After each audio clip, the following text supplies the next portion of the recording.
Hello everyone, and welcome back to the next episode of Stream Time Sports. My name is Chris Stone, the community lead, joined as always by our CEO, Nick Meacham. Now, Nick, when we record our last episode, it was the Friday before the Super Bowl, and we sort of gave some predictions.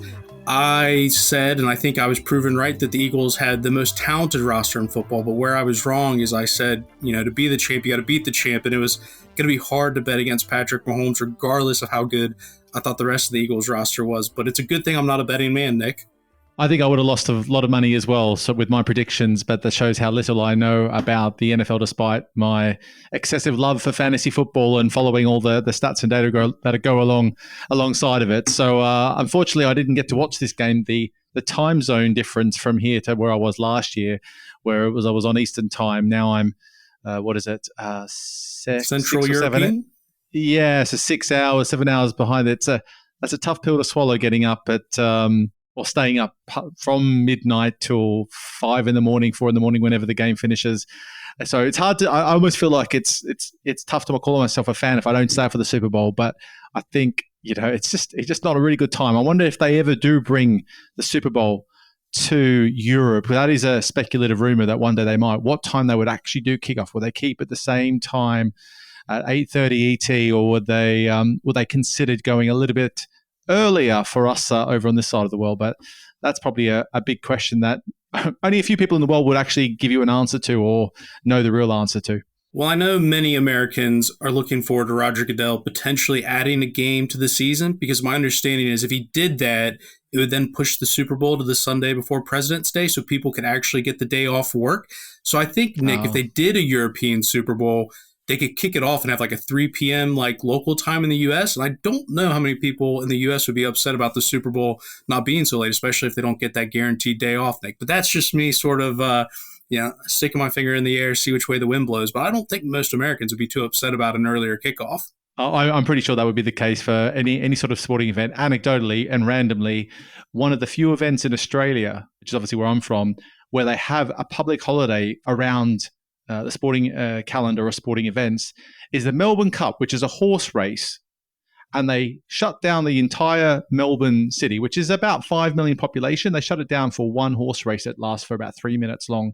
So I'd say bring back more public holidays for sporting events to give people a chance to really bathe in the glory and enjoy those festivities as much as possible. But that's not going to happen anytime soon. But that's what I'll aspire to keep pushing and advocating any chance I can. More days off, Nick. I'm totally in favor of that. You don't have to, twist my arm to convince me of that. But one of the things we were talking about the Super Bowl and why it is so interesting is that it is so much more than the game. We could talk about betting. Like you said, I heard DraftKings made a ton of money simply because the Chiefs just rolled over, the amount of under bets that didn't hit. You were talking about last week, what happens if the Chiefs three-peat because, Pat Riley's got the trademark for three-peat. What happens there? There's all these fun, interesting stories. But I think one thing we always talk about year on year with the Super Bowl is just the sheer crazy amount of money that is spent on the advertisements. The commercials themselves are almost as big as the game. So today, one of the things, Nick, you and I have been talking about on the podcast in many different ways, is just sort of where we see the growth of advertisement within sports.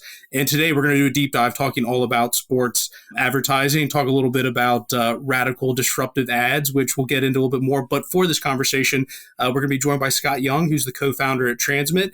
And we're also joined by Jamie Dorfman, the SVP, Director of Media Innovation, R&D Labs, which, I always thought was research and development, but it is that also radical and disruptive. So Jamie and Scott, pleasure for you to join us today to be talking about all things advertising and live sports. Yeah, thanks for having us. Thank you. So before we get into this, Nick, sort of just maybe set the scene a little bit before I deep dive with Jamie and Scott, peppering them with questions. But just, Nick, given the Stream Time podcast, given the things we talk about, everything from the tech side, the monetization side, we spend quite a bit of time talking about subscription platforms. But I know you've been a really big proponent of, the growth of YouTube that we're seeing, these freemium models, people like Netflix introducing ad models, even Amazon Prime's trying to take more of my money because even though I pay a subscription, I have to pay more money for an ad-free version of that subscription. Just for you, Nick, just in terms of, before we hand things over, where you see the development of advertising in the live sports space? Yeah, we've definitely been talking about this a lot because, well, primarily, if you look at the legacy of how sport has grown as an industry and as a sector, a lot of the money has been built around advertising revenue generation through cable, free-to-air, and linear networks that have existed in all across the world. And what's happened over time is then pay TV services came in, built different types of offerings, stepping away from that advertising legacy. But as every study now shows, one of the sales points of subscription services was, hey, we're going to serve you a disruptless or a seamless service with no disruptions to what you're watching. It turns out, well, a couple of things we're definitely going to cover today is fans aren't as concerned about that as I think many expected them to when trying to look for some sort of a selling point for a subscription-led service. And in fact, in some instances, they can even add value when done well. And we're going to talk a little bit about some examples of that today. And I just think that if you look at, the best example in sports is the NFL, where monetization of a lot of the major broadcasters is built off advertising-led strategies and revenues, whereas almost every other sport is largely built on subscription-led approaches. And that's, I think, just a sign of where the industry has to find a way to shift really quickly if they're going to be able to mitigate and stop cutting themselves off from such a huge audience set that has been happening for some time due to gated and paywall-led strategies. So I just think that advertising has to become a bigger and bigger part of the entire sports ecosystem, and quickly. And live sports is obviously the best vehicle for that. And you'll hear that from everyone who are in sports and entertainment about its ability to drive audiences, provide value, connect with fan bases in a different way. And we're obviously going to cover a lot of that today. So I'm really excited just to once again go deeper on this. And I want to keep going deeper because it's such an important part of it. And it's not just limited to the big tech companies. Everyone can look at this opportunity in different ways.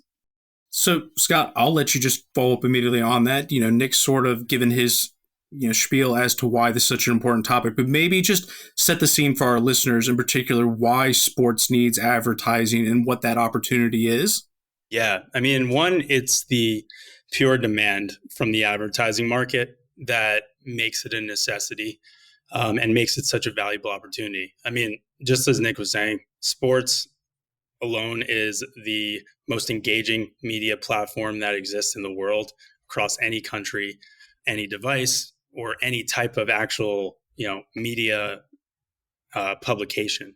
The problem is advertisers need more of it. There's not enough that exists. It gets sold out rather quickly, and it gets blockaded in certain ways by subscription models. Advertisers also need better ways to find attention. I mean, that's what advertisers want. They want attention from engaged audience. Sports offers the best format to do that. But as sports rights, and what we've seen as sports rights have become increasingly more difficult to monetize, just based off of subscription revenues alone, rights holders have been looking towards new opportunities to open up advertising as a viable solution. And I think what we've seen and where we sit, in that ecosystem is we're a technology company, and advancements in advertising technology are what's making that possible, especially as more and more people gravitate towards watching sports through a digital streaming mechanism that really offers more flexibility, more ways you can create new and better advertising experiences in a really adaptive way that can be better for viewers, increase revenue for publishers, and create better results for advertisers. And then on the other side for you, Jamie, given your background working specifically with brands, I mean, some of this stuff we are going to touch on because it's kind of the popularity of sports and the fact that the Super Bowl and other events, they are these big tentpole moments. What makes live sports so attractive for brands, or at least what are you hearing from brands in terms of why this is such an appealing opportunity? Yeah, I mean, the sheer scale of the audience is obviously very appealing, and everyone kind of wants to go after those big moments like Super Bowl, the big athletes. But what we're trying to do within Media Hub is kind of find what are those unique opportunities where we haven't explored yet within sports. And as sports becomes huge and new sports are developed, there becomes new places to fit the advertising. And so we're always looking for those. In addition to that, we need to find creativity in how we show the ad. So, as Scott mentioned, sports advertising is huge. 43% of all linear ads are sports ads, and they're mostly 30-second and 15-second spots. So my title has innovation in it. I've got to do a little better than that for our clients. So that's why, we're lucky to have this new technology like Transmit is offering to find different formats and new ways to engage different kinds of audiences in a different way. Yeah, and I think that's an important point because what we've seen, as Nick was saying, like from the subscription market, it's viewed as, okay, you either have a subscription or you have an ad-supported model. Subscription maybe means, okay, you're getting this premium experience with no disruption.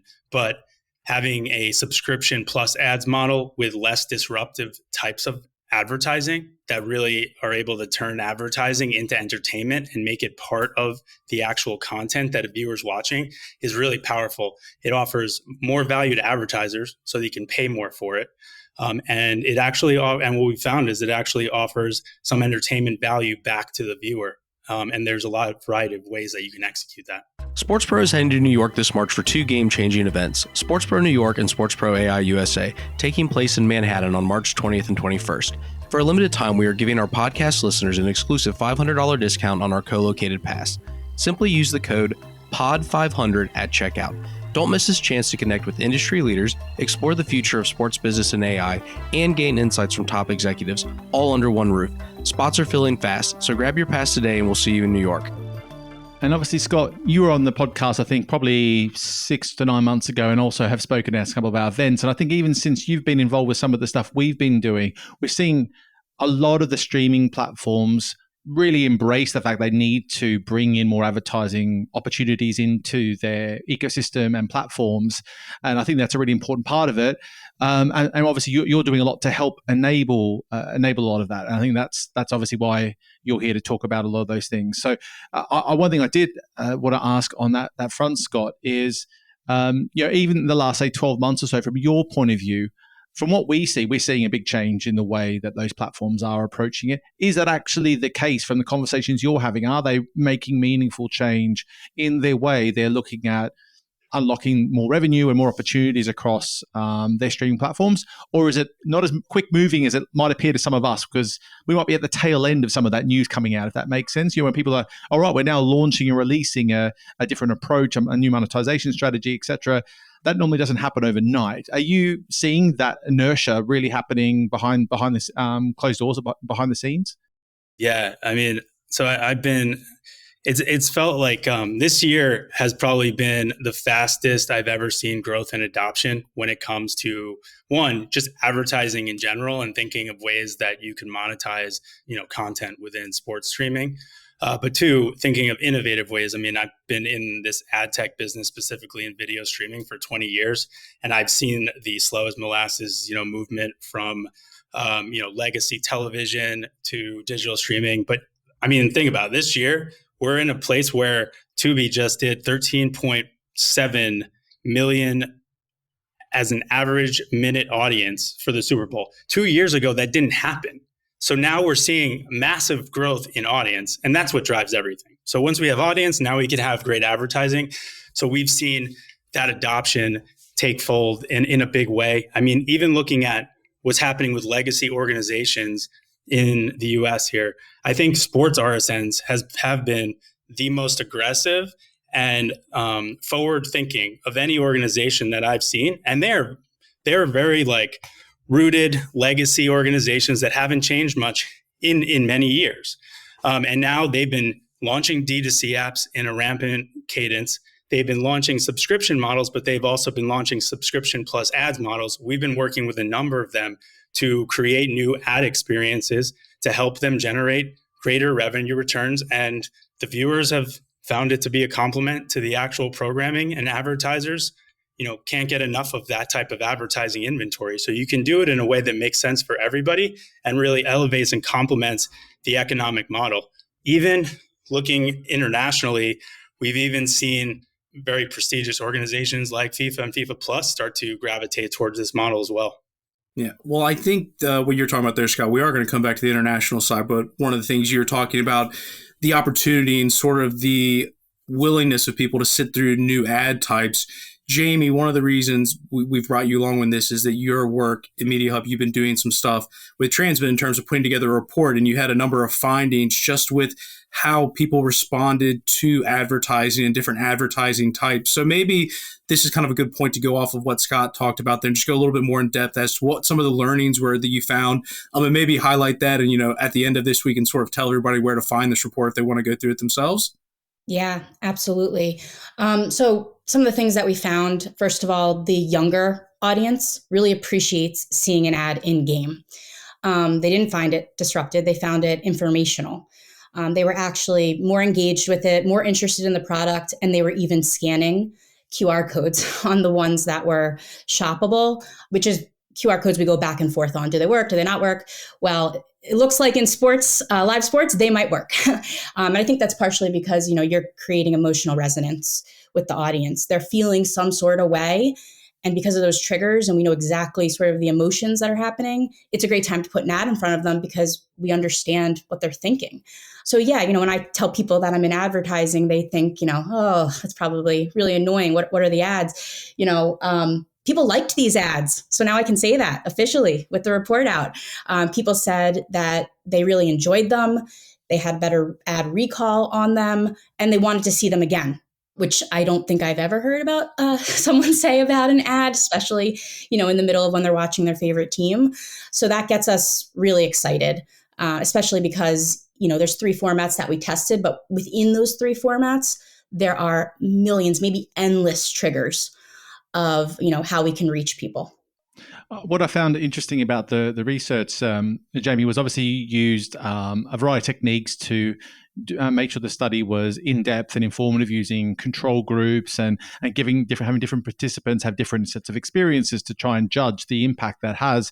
So I think this is a really important way, and one of the only ways we can really tangibly start to see how perception can be for these types of things in that type of environment. So I think this type of survey, this type of approach is a really important thing that I think the industry kind of needs to be able to take stock of what does have an impact when we look at these types of different experiences, because we have always been a bit, I'd say possibly, it sounds like, overly concerned with what we are serving people in these instances. And actually, we've probably been spending time looking at the wrong things. Yeah, that's right. And so much time, has gone by, as Scott mentioned, where we've lost out on the innovation piece, and now that's all coming back tenfold. So we're really excited to see that. And I think the other thing, and given that there was a novelty to these ads, I think only about half the audience had ever seen this type of ad before. So we still have a lot of work to do in getting this in front of more people and creating more action for our audiences, for our brands. Yeah. And just a quick note on, I think the novelty piece is an interesting point and really important one, because if you just really look at the history of advertising just in video and general TV, we've been literally duplicating the same model for 80 years. We've been putting ad pods together, putting 15 and 30-second spots in them. As we move to digital streaming, we just did the same exact thing. Now, there's value in that, 100%. And in sports, it's necessary. You need to monetize breaks. There's half times, there's timeouts, but there's not many of those opportunities. However, when you look at the viewer attention side and what this report dove into, and I think it just adds some proof points, because if you train someone to do something for 80 years or train any animal over an 80-year period, it's going to start to get built into their DNA and evolution of patterns and avoidance. So that's why people avoid ads. It's just, we know when they're going to occur, it's predictable, and they either get up or they just tune out. So it doesn't resonate and doesn't get through. So what we've proven with IPG here is how these formats break through the clutter. They're able to be executed in a relevant way to the context of the programming, and they're able to be triggered at scale in moments where you're getting optimal attention, but not disrupting the moment. We've done a lot of work on the technology that recognizes these moments and doesn't, disrupt when the moment is actually occurring. There's a delay or a pause after the fact, and we know the right timing of when to trigger some of these ads. And just to put some more qualitative appeal here, what we're talking about is, graphic integrations, squeeze backs, picture-in-picture video ads that can be triggered at the right time, be personalized to the individual viewer session. So all viewers that are watching concurrently don't necessarily see the same ad. They see a personalized ad that's relevant to them during a moment within sports streaming. Yeah, I think a couple interesting things off that is, you started talking about what we've seen for 80 years, which is the ones at timeouts or the change of possession. That's the stuff we know. And that's where you're saying there's sort of a lack of availability that in game now all of a sudden opens up a whole new inventory. But the other thing that I thought was interesting, Jamie, this goes to your job title about, radical and disruptive.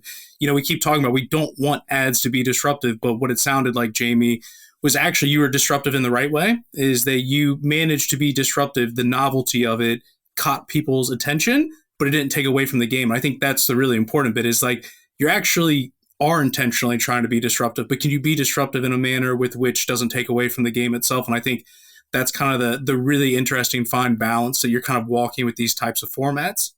Yeah, agreed. And I think, disruption can be a good word or a bad word, but in this case, it's really good. And because of the fact that there's so many creative opportunities in terms of the messaging and the targeting that we can do, we can pick the right one for the right audience, which is critical because sports audiences are changing. It's not just like the power fans, it's also the sports curious is the name I've heard them called. They're interested in the technology of the sport, the fashion of the sport, the pop culture of the sport. So the ability to be able to message them during big games is as important as hitting that super fan. And they're certainly going to want to see something different and hear a different message to get their attention. Chris, one of the things that stands out with me, for me with what, particularly what Scott's been talking about and what Transmit do in particular is, the signage around I always forget the word for this, the signage around soccer grounds, the football stadiums, the boards around the side. There's a name. LED boards. Billboards. Yeah, LED boards. Basically, that is a huge actual revenue, a business in itself in terms of selling the advertising space on those. And the recent technology has come to help make that sellable market by market. But what this feels is just sort of leapfrogs all that very, very quickly because you're going to be able to do things that are geographically focused and targeted, market to market, feed to feed. And that's something that has taken such a long time to get up and running through the slowness, the way that football has been evolving over the time. And I just feel like this almost takes up a lot of the pressure away from the football industry in particular, to try and resolve that, or the soccer industry to resolve that, because it's just done in the hands of the experts, the platforms and the streamers themselves, not in the hands of the people running the stadiums or selling those assets and inventory. I just think that is such an important supplementary step to this. If there is an ecosystem in sports that exists around that, and it's not the most mature, and this will just leapfrog it because of that targeted nature you can serve ads. Yeah, and I think you nailed it. The other component is it's putting it in the hands of the actual streaming technology, and it's going like a layer closer to the viewer. It's not even burdening the people running the production, which previously, I know you don't see a lot of these in-content ads internationally or in Europe, but in the US, this has been going on in broadcast TV. And what happens is they put a graphic in from the production truck, they insert a graphic, everyone sees the same graphic, and it's just been thought of something that corporate sponsors get as an added bonus. But we've kind of taken that and transformed that into dynamic real estate that can actually function and interact with the way ads are bought, sold, and transacted in an automated fashion. So the mechanisms that advertisers use to track and deliver their digital ads, like ad servers, to any screen or any device or any viewer, this works no differently. So it basically plugs in to that $70 billion marketplace that already exists of 15 and 30-second spots that are transacting in real time to buy advertising. And this ad inventory can be bought dynamically in real time and in a programmatic way. So I was trying not to go too deep there on the technical side, but I think that's a huge point where this just happens automatically and there's not a heavy lift in even having to sell the ads. Well, but though, Scott, I think that is actually the important part, that technical bit, because sometimes I think people get worried about, this is going to be difficult for us to implement. We've got to uproot all of our systems and approach. But what you've pointed out there is has been one of the stumbling blocks for the industry for quite a while, is being able to, let's say, turn on the taps, for want of a better word, of that advertising business and industry that's existed. So they've cohabited side by side rather than actually really being seamlessly connected together. Sports and the advertising industry in particular. That is, I think, the important part of it. And one of the things, Jamie, you talked about, and one of the parts in the study that I thought was an interesting and important one, is quite often I do have this experience myself when watching live sports is in those ad breaks when you keep getting served the same ads in those 15 second, 30 seconds. This is the seventh time I've seen that ad again and again. And one of the things that comes up in this study is that there is an opportunity there for those advertisers coming in. So let's say in the instance, it could be a major sports league, could have a major partner who wants to amplify their presence in the in-game experience. Doesn't have to be, but it could be. And they have the ability to advertise, let's say every break, every timeout, have the brand visible throughout the show in different ways, shapes and forms through the different ad formats you can bring in natively. And that's just so much less so much less is not the right word. I need to find a way to describe less disruptive in a better sense. It's much less disruptive than any and the other ways where people are like actually sitting there between ads going, oh, not that same ad again. Well, here it doesn't have to impact them negatively. It can either be just a neutral experience or B, adding value if there's some sort of interactivity, data being shared, to Scott's point, something else added into the mix there. And I think that's such an awesome opportunity that isn't as complex as I think the industry has thought it would be or has been for some time. Yeah, agreed. And it's really a way of doing storytelling. I mean, everything you hear about brands and marketing now, it's all about the story that you're telling. So even with, the high frequency 30 second and 15 seconds, they're part of that story. I mean, you will recall them and you remember you've seen it a million times because you saw it a million times and it hit your brain.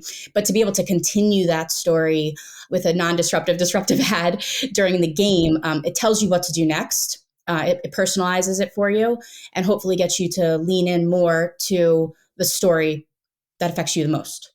Yeah. I think you found a new title for the podcast, non-disruptive disruption. I'm going to keep using it as much as I can. No, I just think that the difference of, the recall component, because if you measure some advertisements on recall, yeah, they might have a high recall because they've served them repeatedly. But if they walked away and been watching and had a negative sort of connotation to them, that won't always happen, but it can if it's dramatically in their faces constantly. Whereas with this, it just won't have that same possible negativity. At base, it'll be neutral, but the potential to be positive if the right sort of experience is being served. And that's what we saw. I mean, it was brand recall, but it was also brand favorability and likability. And it's hard. It's really hard to achieve that. And that's why we all have jobs we have to keep doing. But, we've found a new format that helps with that. So we're excited, to keep testing with our clients. And especially, it's not just the major sports we've been talking about, right? Like there's so many new sports that are coming into play. I know rugby, women's leagues, are being added. Transmit Live is offering some of those. So it's just endless opportunities to innovate, which gets us really excited. Well, one of the big things is it's going to happen at some stage, but there is some legal issues around soccer, which is and football, which I've interchanged football and soccer too many times, but I think people will get the gist. But because of the advertising limitations, particularly in markets like Europe on that, they will have to relax those at some stage. And once they do, I think that will be a game changer of opportunity to bring all that to life. I've looked up the legalities a while ago. Chris and I, we talked about it. I think quite a few episodes back now, but I think that's going to be a huge, huge opportunity given the scale of football across the world. Well, it's probably a decent segue into something that we said we did want to speak about, Nick, which is we've talked about this quite a bit from an American perspective. It's something that we've talked about, American audiences are used to all the ad breaks because, the NFL, Major League Baseball, NBA, they've got built-in timeouts. They've got built-in substitutions, changing rosters and lineups and things like that we are quite used to. But to Nick's point, in Europe, that's not really particularly the case when you think of things like football, soccer, or rugby. Maybe golf's maybe the best example. It's got some built-in breaks, but advertising is not something at this stage has really been used a ton, particularly, and I would say probably explicitly, as well as on the in-game side, which is really what we've been speaking about today, is the in-game advertisements and the exponential value that brings for rights holders or for brands. So for maybe some of our audience that are listening in from Europe, and they may have an idea of this anyways, but when you start introducing in-game ads, to what degree are we talking about the opportunities, the percentages, the amount of money you think you could bring in compared to what you're bringing in for out of live game advertisement opportunities? Scott, like what are the potentials for a Premier League if they all of a sudden started rolling in-game advertisements? Mm-hmm. Yeah, we're talking millions and millions of dollars, and we're talking potentially billions of dollars. Like it's endless. The opportunity is massive and endless. And if you just look at what we've seen in the U.S., because we do have experience running this in soccer in the U.S., we've had great adoption from rights holders of leagues such as UEFA, Copa, Liga, and we've seen them be able to increment their revenue yield just from their baseline by over 20% in the first year. And that's 20% over big monetary values. I think that as Europe looks to take on an advertising model to sustain their growth and sustain that economic model for their major sports rights, and obviously it doesn't even have to be major sports rights, just about anything, I think they can really take advantage of this model. And it's kind of like dipping your toes in the water thing with still preserving the integrity of the game, because you could put a lot of rules around this. You could put a lot of rules around the experience, and you could let technology be the safeguard to protect that and make this automated and seamless. What we've seen from an experience perspective is triggering ads during moments. And when I say ads, I'm talking like graphic ad experiences that are integrated into the game and have the look and feel of the game, and even speak to the viewer about what they're watching and make it relevant to the context. And that's important because, we're looking for disruptive but not disruptive, and engaging ads that are entertaining. And doing that during moments such as penalties, substitutions, any small break in action window. And in soccer, there's a lot of them. There's a lot of players faking injuries, and that takes a lot of time away from the game. In addition to, penalties and things like that, or quick replays. There's a lot of opportunity to monetize those events and preserve the integrity of the game. The opportunity you talked about earlier with I think the number was 70 billion in terms of the advertising opportunity that exists just in general terms. Where's Europe sit with that opportunity? How much of that is sort of in the opportunity that the European sports properties can look at? Because obviously America is known for being such a huge advertising marketplace. Yeah. Is that still very much in its infancy there? Yeah, that 70 billion number is the total TV ad marketplace in the US. It's roughly. And a large portion of that goes to digital. It just goes to, advertising spend from TV dollars wherever viewers are watching, whether that's streaming or linear. Yeah, in Europe, there's a massive, the ad marketplace is massive.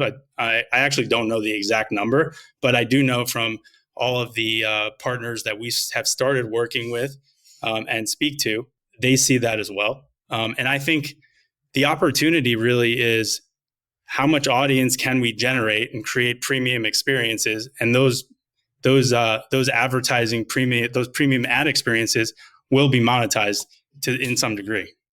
I'm just in the background trying to use ChatGPT to give me an answer. According to ChatGPT, it's approximately 30 billion, with a B, across Europe. So talking about less than half of America over the span of Europe. Now, we'll have to, fact check whether ChatGPT is right there, but just to, kind of put into context what those two numbers are, Nick. So I don't know if that strikes you in any particular way or not, Nick.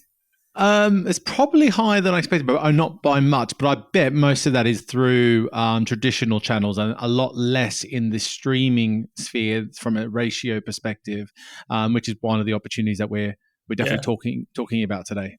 Yeah, and the streaming sphere is really just capturing a share of that. It carries the same value as what's being spent on television, and entering these types of ad formats into the mix even can create more value. One of the things I noticed in the study, Jamie, that popped up was there's a real clear correlation between ad timing and the perception of the brand after. Could you just talk a bit about what that sort of tells us? That there was basically, if the ads were in the right spot, the brands would see a much more favorable perception of consumers, which I think is a huge point to what Scott was talking about. The right timing of when ads are served can be such a critical part of it, if it's not always disrupting or in the middle of an actual in-play experience. Yeah, absolutely. And that's the timing piece is, I think, also a new layer. We do a lot of digital video advertising in other places, but we can't always get the time quite right of what someone is doing and know the emotion. So, if your team has just scored, you're getting more excited. If your team is down, you might have more sad emotions. And being able to take that whole menu of emotions and things, happening during the game and tie that to products, it also allows us to get more brands involved with sports and create resonance, because there's some brands that you might not associate directly with sports when you first think about them, but there are so many moments in all the different types of leagues that we can find one that tells a story that's right for the brand, and it gets people to pay attention more because they're connected with the game, so they're connected with the emotion. Yeah, and we've seen, since launching this company, we launched in 2016, started building these type of ad experiences with media operators. And through that time, we've started to see brands design their ad creative specifically for this type of experience and these types of moments. We've even seen executions like speaking to a viewer in the first half or right when the game kicks off in a predictive way, and understanding you're speaking to a fan of maybe the home team and saying, hey, if your home team scores during the first half, we have a 20% offer for you. And then once that score occurs, you can message them again with a congratulatory message and give them an offer code or something like that. Stuff to really draw them into the experience and draw them into and making the brand part of that experience. Well, I think that nicely leads into one of the questions I want to ask, where, the study is really talking, at least my understanding of the study is talking about 3 different ad types that are, these non-disruptive, disruptive. But to what degree, Jamie, are you guys thinking about even more ads? What other kind of formats you could have? Or, on the other side, the follow-up question you, Scott, is like, are there any limitations? Like how disruptive or how non-traditional can we get with this? And, I think you gave the example there. It's really nice to have that layered approach of a predictive one followed with that. Jamie, how crazy, I don't want to say crazy, that feels unfair, but how disruptive are you looking to go with these things, or what are some of the limitations on the back end of that, Scott, in terms of delivering it? I'm always trying to push the limit. Sometimes we replace disruptive with destructive, which I'm quite proud of.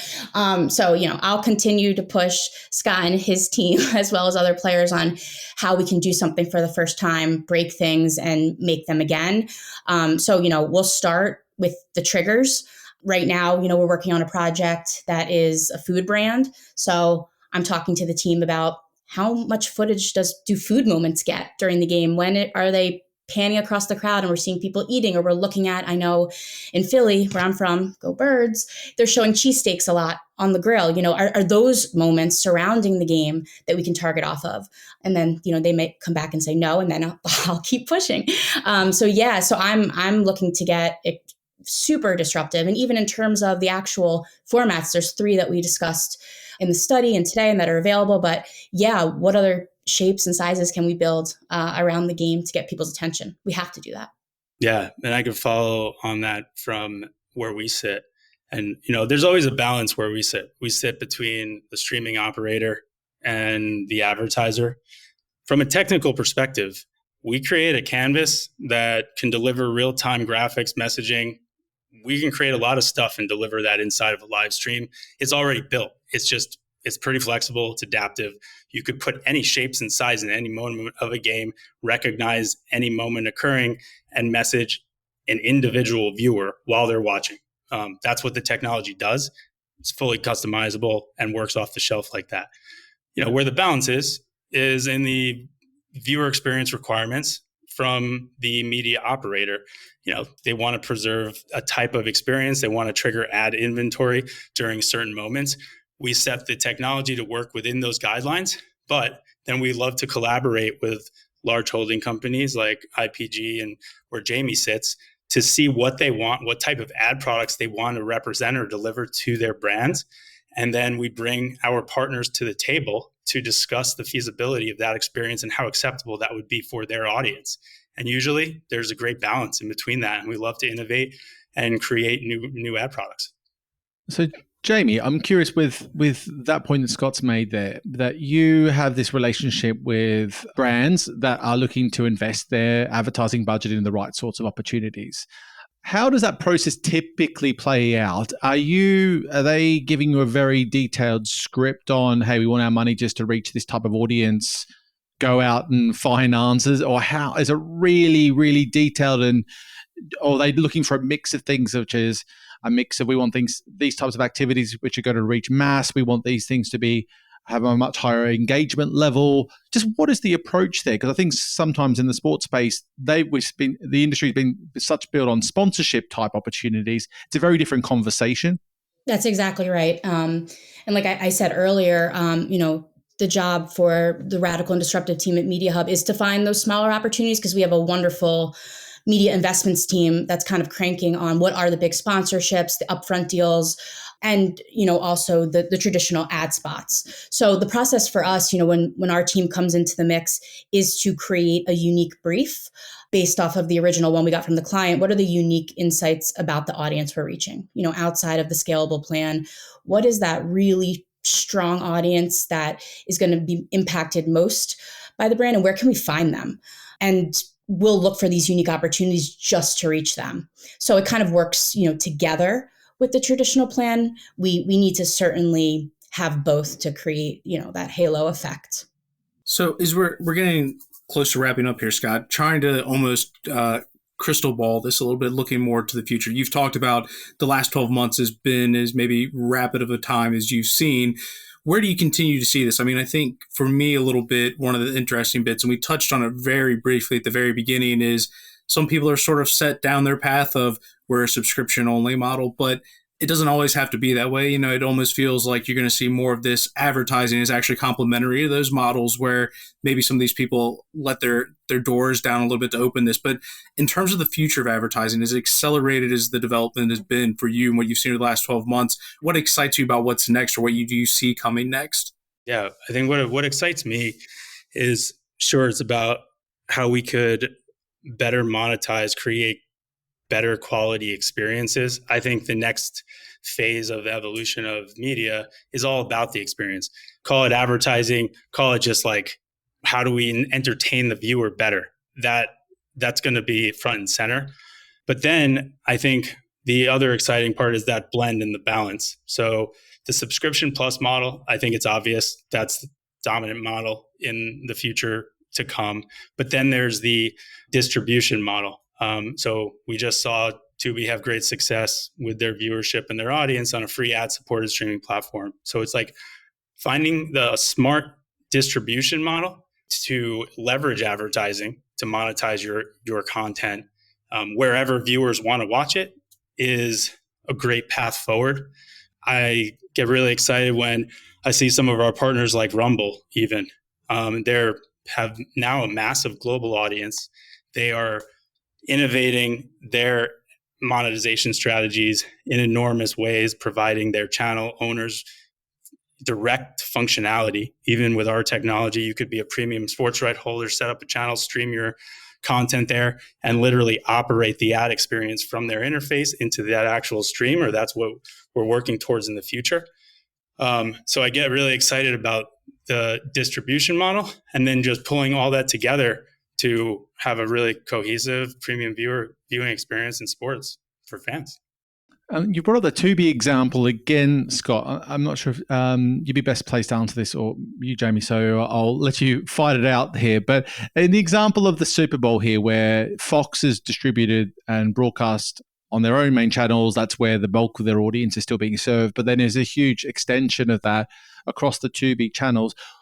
Obviously, we're not based in the States. We don't know what the differences in experience that's served there. Are they serving the same advertisements across both channels and platforms, or are they serving different through the entire experience, or is it a mishmash of the two? Yeah, I've thoroughly investigated that, so I do know the answer. Good, go all yours, Scott.